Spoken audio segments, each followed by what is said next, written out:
kailangan nila Moises na ibahin ang kanilang katauhan sa pilapil para walang makakilala sa kanila doon.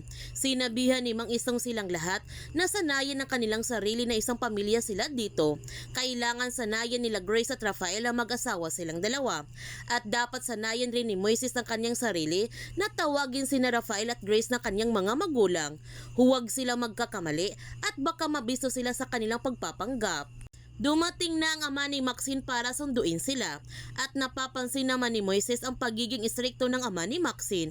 Baka hindi sila tanggap na manatili sila dito. Ang sabi ni Maxine na ganyan lamang ang kanyang ama pero mabait naman ito. Ngunit sa tono ng pananalita ni Matias, mukhang hindi siya sang-ayon na manatili sa kanyang bahay ang mga kaibigan ni Maxine. Pero sinasakyan lamang nila Grace ang pakitungo ni Matias sa kanila. Habang sina Justin at Jaime, gagawa sila ng paraan na hindi makabalik sa dating posisyon si Lazar para manatili pa rin ang kanilang kapangyarihan sa bansa. Nagtanong si Divine kay Rafael kung kailan niya balak na sabihin kay Moises ang totoo. Ang sagot ni Rafael, paano niya sasabihin kay Moises na hindi niya alam kung may kinalaman ba talaga ang kanyang asawa sa pagkamatay ni Christine. Kailangan muna niya malaman kung ano ang totoo. May kausap na siya na isang agent sa Inlia at ito makakatulong sa kanya para malaman niya kung sinong pumatay kay Christine.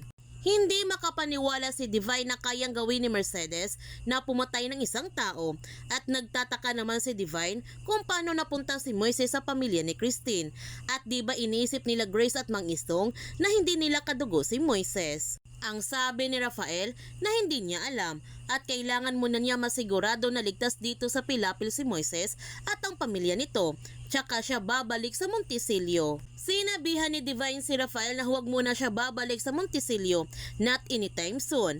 Nagtanong si Rafael kung paano na ang kaning anak na si Justin. Ang sabi ni Divine, nasa panganib ang buhay ni Moises dahil nung nalaman ni Jaime na anak niya si Moises, inutusan ni Jaime ang kanyang mga tauhan na patayin si Moises. Mas mabuti na manatili siya sa tabi ni Moises, kailangan niyang siguraduhin na ligtas si Moises. Sinabihan din ni Lazar si Rafael na makinig siya sa mga sinasabi ni Divine. Hindi mabuti kung bumalik pa siya sa Monticello dahil sobrang mainit pa sa kanya si Jaime ngayon at maililigtas lamang niya si Justin kung haharapin ni Justin ang lahat ng kanyang kasalanan. Nagtanong si Rafael kung paano na kanilang kasunduan.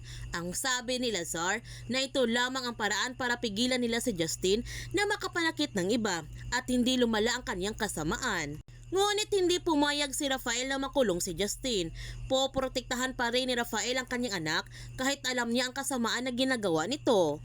Pinayuhan naman ni Lazar ang kanyang anak na huwag lamang niya alamin kung nasaan si Moises ngayon dahil mas ligtas siya kung hindi niya alam ang kinaroonan nila Moises.